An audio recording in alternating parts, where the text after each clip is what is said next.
kamatayan. Alleluia, alleluia. Panginoon ang naghirang sa tinubos niyang bayan. Nagpupuring mga ninang, sayang nagdiriwang.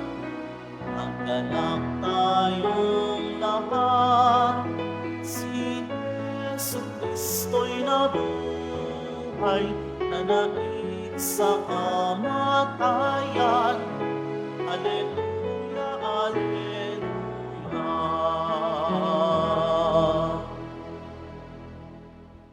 Sa ngalan ng Ama, at ng Anak, at ng Espiritu Santo, Amen. ang pagpapala ng ating Panginoong Hesukristo, ang pag-ibig ng Diyos Ama, at ang pakikipagkaisa ng Espiritu Santo naway sumainyong lahat. At sumayo rin. Mga kapatid, tinipon tayo bilang kaanib ng angkan ng Diyos. Kaya dumulog tayo sa maawaing Panginoon na nagpapatawad ng lubos. Sinugong tagapagpagaling sa mga nagsisisi, Panginoon, kaawaan mo kami. Panginoon, kaawaan mo kami. Dumating na tagapag-anyaya mga makasalanay magsisi, Kristo, kaawaan mo kami. Kristo, kaawaan mo kami. Nakaluklok ka sa kanan ng Diyos Ama para ipamagitan kami. Panginoon, kaawaan mo kami. Panginoon, kaawaan mo kami. Kaawaan tayo ng makapangyarihang Diyos, patawarin tayo sa ating mga kasalanan at patnubayan tayo sa buhay na walang hanggan. Amen. Manalangin tayo. Ama naming makapangyarihan, ang mga sumasampalataya sa iyo ay iyong binuhay sa tubig ng binyag na pinagsilangan. Lingapin mong lagi ang mga isinilang kay Kristo. Ngayong ang kasalan at kamatay ay kanyang natalo, upang ang mga bininyagan ay manatili sa pagpapala mo sa pamamagitan niya kasama ng Espiritu Santo magpasawalang hanggan. Amen. Pagsipo muna po ang lahat. Pagbasa mula sa mga gawa ng mga apostol. Noong mga araw na iyon, naging matiwasay ang simbahan sa buong Judea, Galilea at Samaria. Ito'y tumatag at lumaganap sa tulong ng Espiritu Santo at namuhay na may pagkatakot sa Panginoon. Naglalakbay noon si Pedro upang dumalaw sa mga kapatid sa pananampalataya. Sa pagdalaw niya sa mga kapatid sa Lida, natagpuan niya roon ang isang lalaking nangangalang Eneas. Ito'y paralitiko at walang taon nang nararatay. Eneas, ani Pedro, pinagaling ka ni Hesukristo. Tumindig ka, ayusin mo ang iyong higaan. At tumindig siya agad. Nakita siya ng lahat ng naninirahan sa Lida at Saron at nanampalataya sila sa Panginoon. Sa Jope naman, may isang alagad na babae, ang pangalay Tabita. Sa Griego, ang kanyang pangalan ay Dorcas, na ang ibig sabihin usa. Ginugugol niya ang kanyang panahon sa paggawa ng mabuti at pagkakawang gawa. Nang mga araw na iyon, siya'y nagkasakit at namatay. Nang mapunasan na ang bangkay, ito'y ibinurol sa silid sa itaas. Di kalayuan sa Jope ang Lida. Nang mabalitaan ng mga alagad na naroon si Pedro, inutusan nila ang dalawang lalaki upang siya'y pakiusapang pumunta agad sa Jope. Sumama naman sa kanila si Pedro Pagdating doon, dinala siya sa silid sa itaas. Agad lumapit sa kanya ang mga babaeng balo na nananangis at ipinakikita ang mga balabal at mga damit na ginawa ni Dorcas nung ito'y nabubuhay pa. Pinalabas ni Pedro ang lahat. Siya'y lumuhod at nanalangin. Pagkatapos, humarap siya sa bangkay at sinabi, Tabita, bumangon ka. Pang solo na cookies, 5. Lumilat si Tabita at naupo nang makita si Pedro. Hinawakan ni Pedro ang kanyang kamay at tinulungan siyang tumindi. Pagkatapos, tinawag niya ang mga banal at mga babaeng balo at iniharap sa kanila si Dorcas na buhay na. Nabalita ito sa buong Jope, kaya't marami ang sumampalataya sa Panginoon. Yung brownies tsaka cookies. Ang salita ng Diyos. Salamat sa Diyos. Sa lahat ng iyong kaloob, anong aking ihahandog? Sa lahat ng iyong kaloob, ano ang aking ihahandog? Sa Diyos ko't Panginoon, anong aking ihahandog? Sa lahat ng kabutihan na sa akin ay kaloob. Ang handog ko sa dambana ay inumin na masarap bilang aking pagkilala sa ginawang pagliligtas. Sa lahat ng iyong kaloob, anong aking ihahandog? Sa tuwin ang magtitipon ang lahat ng kanyang hirang, ang anumang pangako ko ay doon ko ibibigay. Masakit sa kalooban ng poon kung may papanaw, kahit ito ay iisa, labis siyang magdarandam. Sa lahat ng iyong kaloob, anong aking ihahandog? Panginoon, naririto akong inyong abang lingkod. Katulad ng aking ina, maglilingkod akong lubos. Yamang ako'y iniligtas, kinalinga at tinubos. Ako ngayoy maghahandog ng haing pasasalamat, ang handog kong panalangin sa iyo ko ilalagaw. Sa lahat ng iyong kaloob, anong aking ihahandog? Magsitayo na po ang lahat.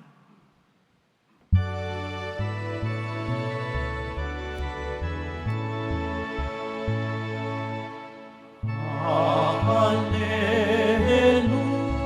hallelujah,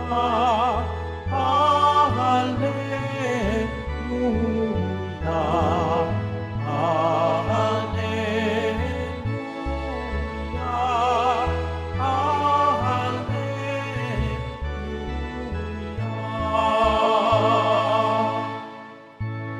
Espiritong bumubuhay, ang salita mo may kapal, buhay mo ang tinataglay. Hallelujah, hallelujah,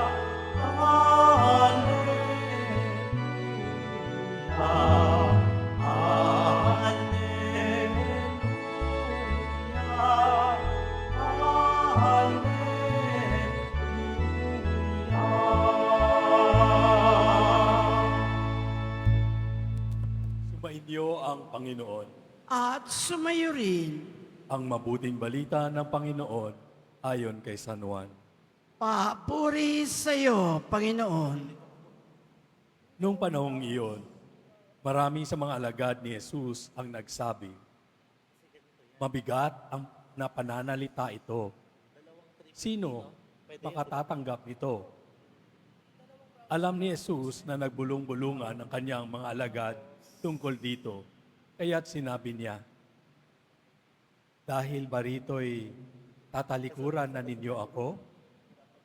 Gaano pa kaya kung makita ninyong umaakyat ang anak ng tao sa dati niyang kinaroroonan? Ang Espiritu ang nagbibigay buhay. Hindi ito magagawa ng laman. Ang mga salitang sinasabi ko sa inyo ay Espiritu at buhay. Ngunit, may ilan sa inyong hindi nananalig sa akin. sapagkat talastas ni Jesus buhat pa noong una kung sino-sino ang hindi nananalig sa Kanya at kung sino ang magkakanulo sa Kanya. Idinugtong pa niya, iyon ang dahilan kaya ko sinabi na walang makalalapit sa akin, malibang loobin ito ng Ama.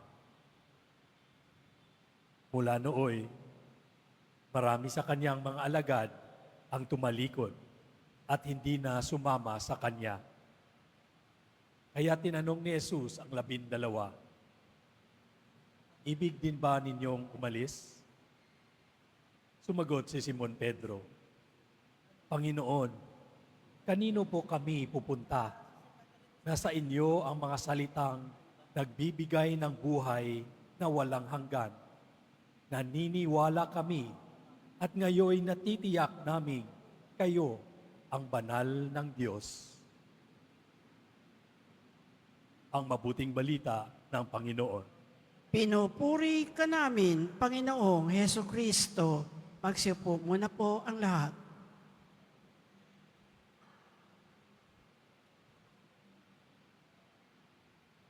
Magandang tanghali po sa inyong lahat.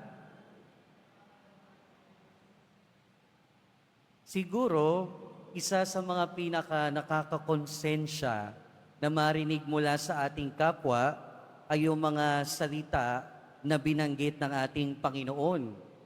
Ibig nyo din ba akong talikuran? Kung i-rephrase natin yan, pwede nating sabihin, iiwan nyo din ba ako? Siguro, yung iba sa atin, at one point sa buhay natin, kung hindi man tayo yung nagsabi, malamang napagsabihan tayo ng iiwan mo na din ba ako?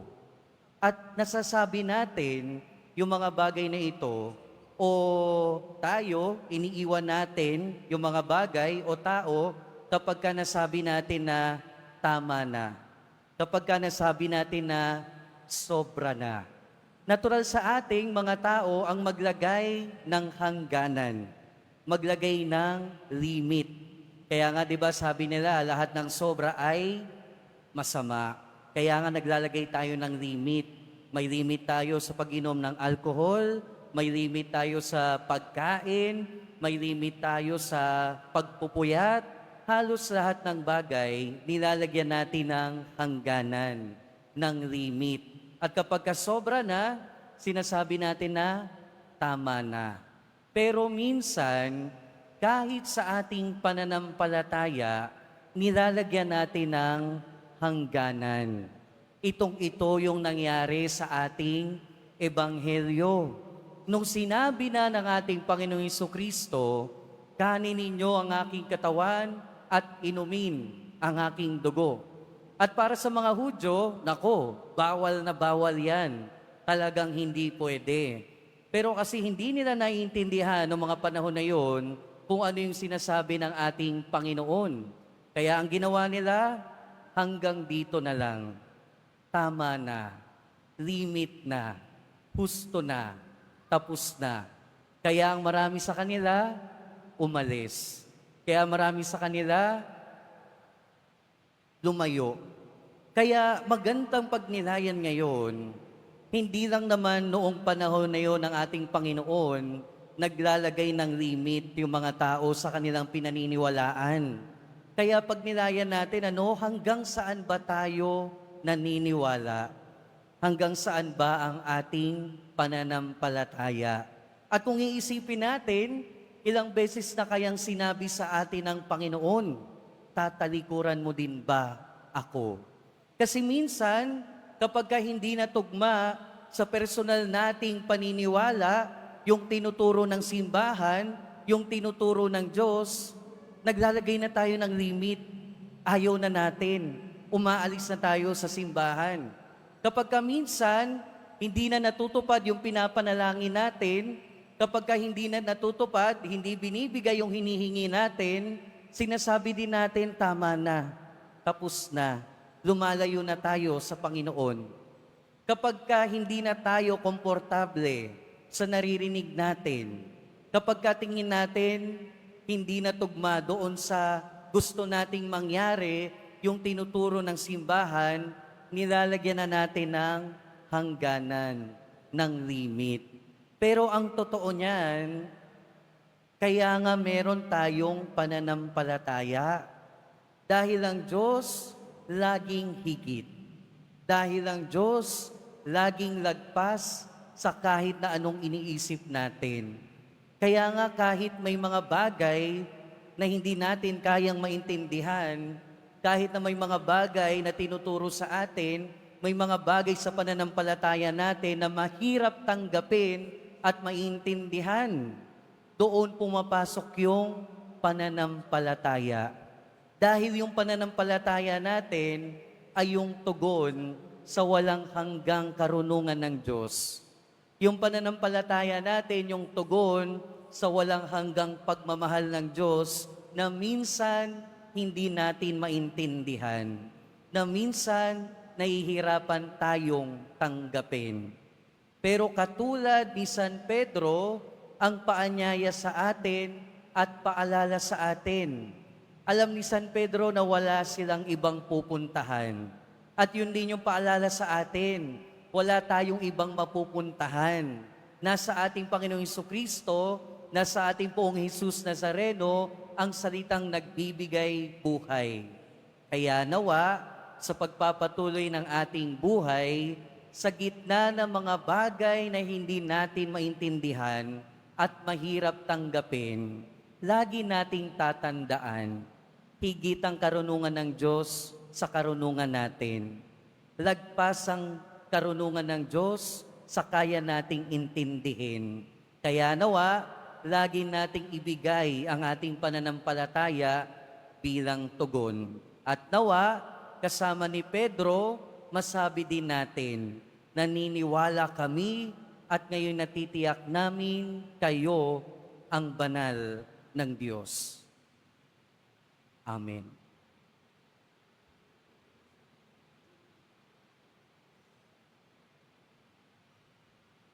Magsitayo na po ang lahat. Minamahal kong mga kapatid, inihahatid sa atin ni Kristo ang mga salitang nagbibigay ng buhay na walang hanggan at tayo ay sumasampalataya. Bunga ng pananampalatayang ito, may pagtitiwala tayong magsumamo sa ating Ama sa langit na dinggin ang mga panalangin ng pamayanang ito. Sa bawat panalangin ng ating itutugon, Ama, panatilihin mo kaming tapat sa iyong anak. Ama, panatilihin mo kaming tapat sa iyong anak. Ang mga pinuno ng simbahan naway sumunod sa Panginoon ng buong puso, isip at lakas. Manalangin tayo. Ama, panatilihin mo kaming tapat sa iyong anak. Ang mga pinuno ng mga bansang nagdaranas ng kaguluhan, naway walang patid na magsikap na makapaghatid ng kapayapaan at katarungan sa kanilang mga bansa. Manalangin tayo. Ama, panatilihin mo kaming tapat sa iyong anak. Atin nawang maunawaan na ibinibigay ng Diyos ang pinakadakilang katunayan ng kanyang pag-ibig sa nananatiling presensya ng banal na sakramento. Manalangin tayo. Ama, panatilihin mo kaming tapat sa iyong anak. Ang mga may sakit at nagdurusa sa matagal ng karamdaman, naway magkaroon ng kapayapaan ng damdamin na dulot ng nagbibigay ginhawa mga salita ni Kristo. Manalangin tayo. Ama, panatilihin mo kaming tapat sa iyong anak. Ang mga namayapa naway magtamasa ng walang hanggang kapayapaan kay Kristo. Manalangin tayo. Ama, panatilihin mo kaming tapat sa iyong anak. Ama, nasa iyong anak ang mga salita ng buhay. Wala kaming patutunguhan kundi sa Kanya. Iniaalay namin ang aming mga panalangin sa ngalan niya na nabubuhay at nagahari magpasawalang hanggan. Amen. Magsiupo muna po ang lahat.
araw na ginawa ng Panginoon. Magalak tayo't magdiwang sa Kanya. Hallelujah! Hallelujah!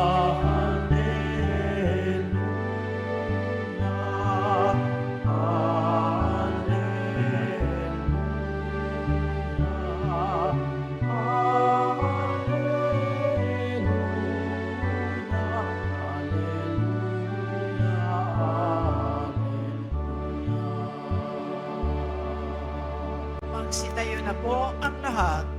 Manalangin kayo mga kapatid upang ang paghahain natin ay kalugdan ng Diyos amang makapangyarihan. Tanggapin nawa ng Panginoon itong paghahain sa iyong mga kamay sa kapurihan niya at karangalan sa ating kapaginabangan at sa buong sambayanan niyang banal.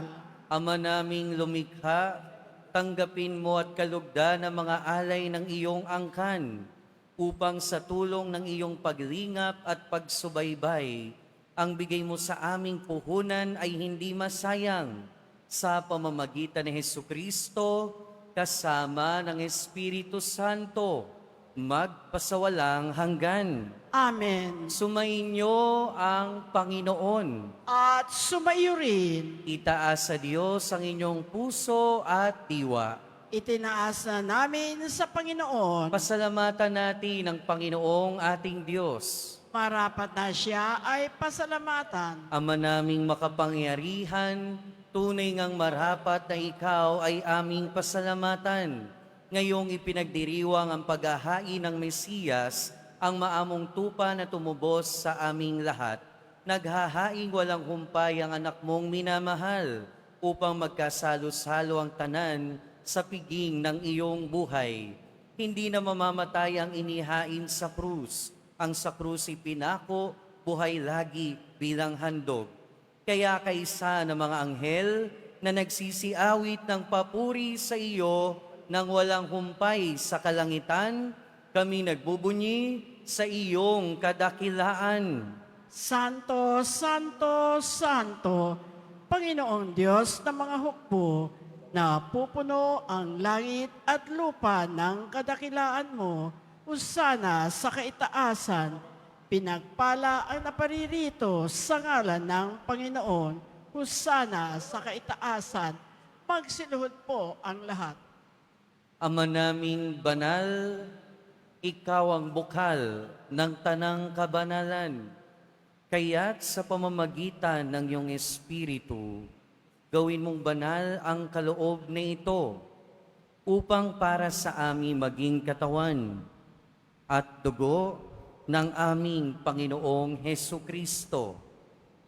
Bago niya pinagtiis ang kusang loob na maging handog, hinawakan niya ang tinapay, pinasalamatan kaniya, pinaghati-hati niya iyon, iniabot sa kanyang mga alagad at sinabi, "Tanggapin ninyong lahat ito at kanin.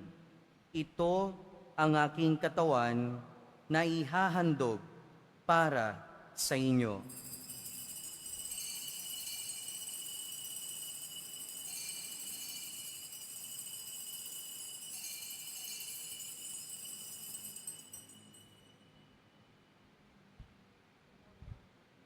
Gayon din naman noong matapos ang hapunan, hinawakan niya ang kalis. Muli kanyang pinasalamatan. Iniabot niya ang kalis sa kanyang mga alagad at sinabi, "Tanggapin ninyong lahat ito at inumin. Ito ang kalis ng aking dugo, ng bago at walang hanggang tipan. Ang aking dugo na ibubuhos para sa inyo at para sa lahat, sa ikapagpapatawad ng mga kasalanan. Gawin ninyo ito sa pag-alala sa akin."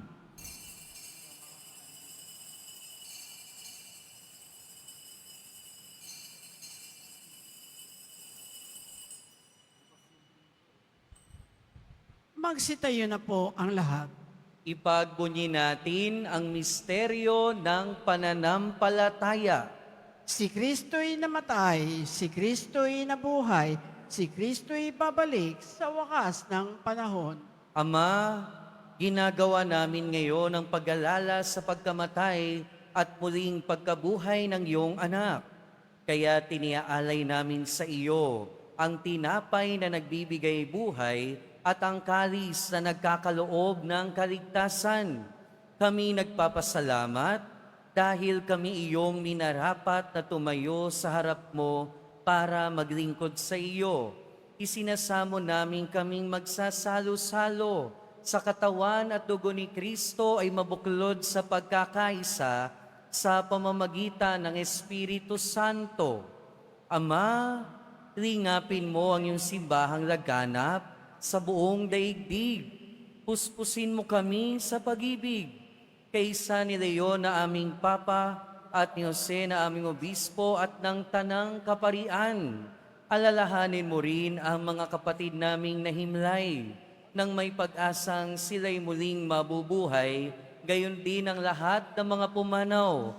Kaawaan mo sila at patuloyin sa iyong kaliwanagan. Kaawaan mo at pagindapating kaming lahat na makasalo sa iyong buhay na walang wakas. Kaysa ng mahal na Birheng Maria na Ina ng Diyos, ng kabiyak ng puso niya si San Jose, kaysa ng mga apostol, ni San Juan Bautista, at ng lahat ng mga banal na namuhay dito sa daigdig ng kalugod-lugod sa iyo, maipagdiwang nawa namin ang pagpupuri sa ikararangal mo sa pamamagitan ng iyong anak na aming Panginoong Hesu Kristo. Sa pamamagitan ni Kristo, kasama niya at sa Kanya, ang lahat ng parangal at papuri ay sa iyo, Diyos Amang makapangyarihan, kasama ng Espiritu Santo, magpasawalang hanggan. Amen. Sa tagubilin ng mga nakagagaling na utos at turo ni Jesus na Panginoon natin at Diyos, ipahayag natin ng lakas loob. Ama namin, sumasalangit ka, sambahin ang ngalan mo, mapasa amin ang kaharian mo, sundin ang loob mo dito sa lupa para nang sa langit. Bigyan mo kami ngayon ng aming kakanin sa araw-araw, at patawarin mo kami sa aming mga sala, para nang pagpapatawad namin sa nagkakasala sa amin. At huwag mo kaming ipahintulot sa tukso, at iadya mo kami sa lahat ng masama. Hinihiling namin kami adya sa lahat ng masama, pagkalooban ng kapayapaan araw-araw, iligtas sa kasalanan at ilayo sa lahat ng kapahamakan, samantalang aming pinananabikan ang dakilang araw ng pagpapahayag ng tagapagligtas naming si Hesu Kristo. Sapagkat iyo ang kaharian, at ang kapangyarihan, at ang kapurihan, magpakailanman. Amen. Panginoong Hesu Kristo, sinabi mo sa iyong mga apostol, kapayapaan ang iniiwan ko sa inyo. Ang aking kapayapaan ang ibinibigay ko sa inyo. Tunghayan mo ang aming pananampalataya at huwag ang aming pagkakasala. Pagkalooban mo kami ng kapayapaan at pagkakaisa ayon sa iyong kalooban, kasama ng Espiritu Santo, magpasawalang hanggan. Amen. Ang kapayapaan ng Panginoon ay laging sumainyo. At sumayo rin. Magbigayan kayo ng kapayapaan sa isa't isa.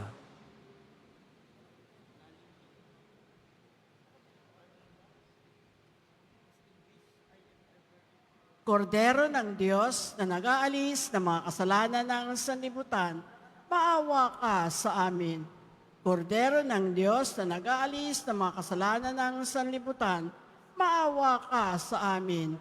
Kordero ng Diyos na nag-aalis ng mga kasalanan ng sanlibutan, ipagkaloob mo sa amin ang kapayapaan. Magsiluhod na po ang lahat. Ito ang kordero ng Diyos. Ito ang nag-aalis ng kasalanan ng sanlibutan. Mapalad ang mga inaanyayahan sa kanyang piging. Panginoon, hindi ako karapat-dapat na magpatuloy sa iyo, ngunit sa isang salita mo lamang ay igagaling na ako.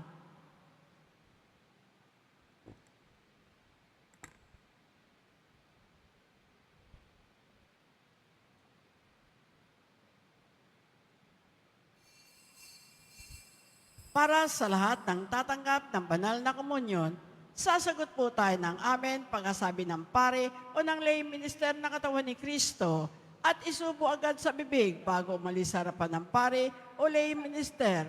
Sumunod po tayo.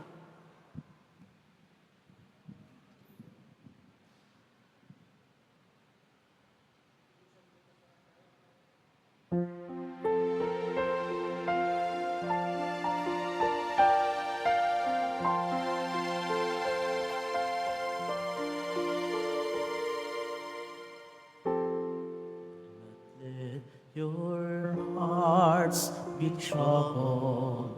Do not stay afraid. It is really I who you see. I offer you now my peace. I have waited for this moment to be with you again. In my heart you'll remain, in your hearts I'll stay. I am with you till the end of your days. I am in you. Have faith that I hold you, even when you let go. And I love you, you must know. I am here, I am ever with you.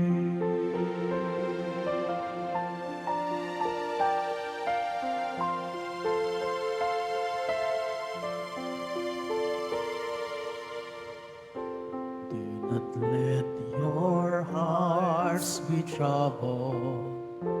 Do not stay afraid.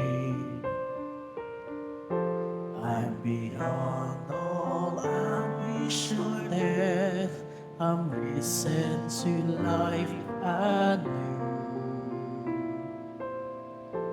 When you feel that you'd been empty and can give no more, know that I am your bread and I feel your soul. I am with you till the end of your days. I am with you.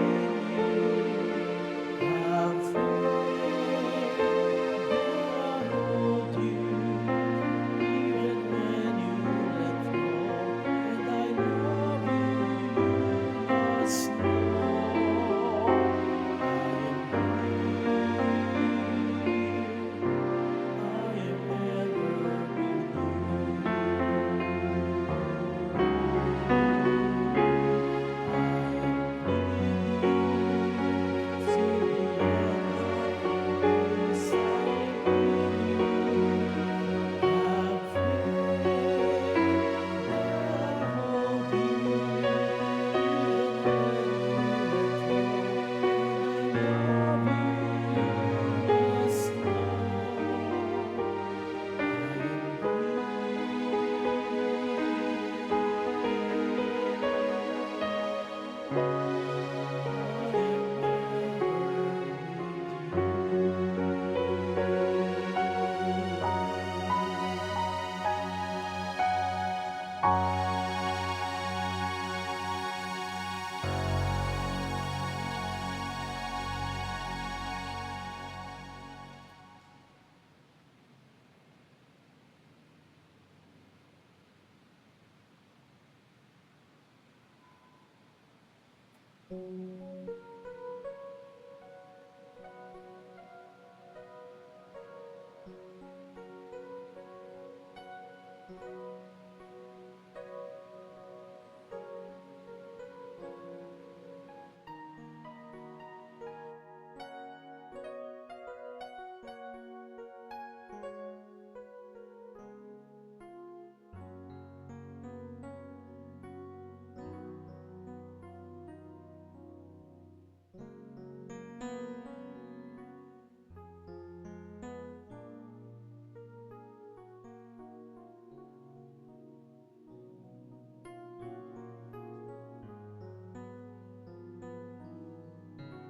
Announcement.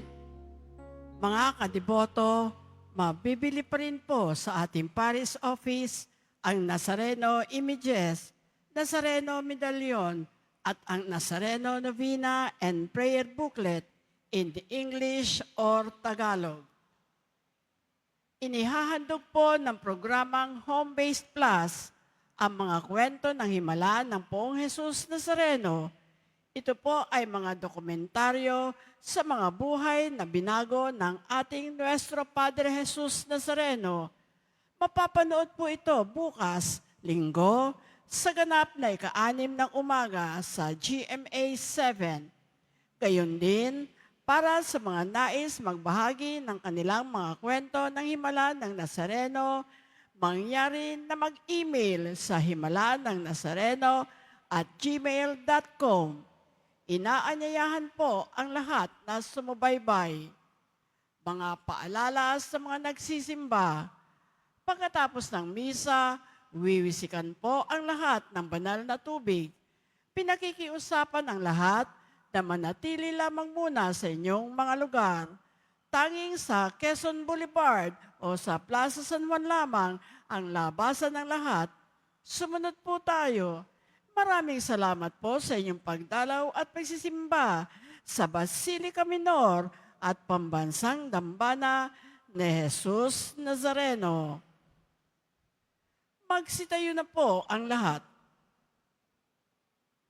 Manalangin tayo. Ama naming mapagmahal, ipagpatuloy mo ang iyong matapat na pagsubaybay sa iyong mga dinudulutan ng kaligtasan, upang ang mga ipinagpakasakit na sagipin ng iyong anak ay makinabang sa pagkabuhay niyang nagbibigay galak. Sa pamamagitan niya, kasama ng Espiritu Santo, magpasawalang hanggan. Amen. Sumainyo ang Panginoon. At sumaiyo rin. Mahal na Poong Jesus Nazareno, inihayag mo sa pamamagitan ng krus ang walang maliw na pag-ibig ng Diyos sa sangkatauhan. Pakinggan mo ang kahilingan lalo na para sa mga nangangailangan ng iyong tulong at awa. Makamtanawa namin ang iyong kasagutan na may utang na loob na tinatanaw. Basbasan din po ninyo itong mga imahen at dasalan upang lalo kaming manalangin at magtiwala. Sa pamamagitan ng bendisyon na ito, naway lalo kaming maging mapaglingkod, masunurin at tapat sa iyo na aming maluwalhating Panginoon, magpasawalang hanggan. Amen. At pagpalain kayo ng makapangyarihan at mahabaging Diyos, ng Ama at ng Anak at ng Espiritu Santo. Amen. Humayo kayo, taglayang kapayapaan ng Poong Jesus Nazareno. Salamat sa Diyos.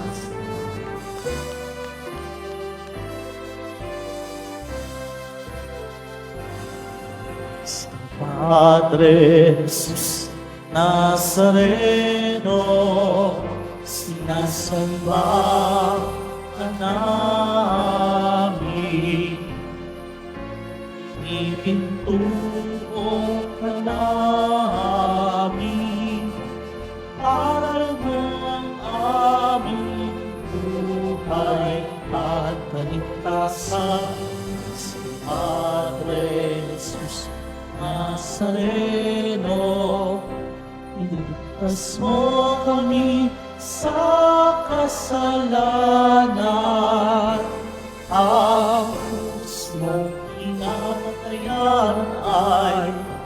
sagisag ng aming kaligtasan. Nuestro Padre Jesus Nazareno, dinarangal namin. Nuestro Padre Jesus Nazareno, inuwalhati ka namin. Nuestro Padre Jesus Nazareno, dinarangal namin. Nuestro Padre Jesus Nazareno, iluwalhati ka namin.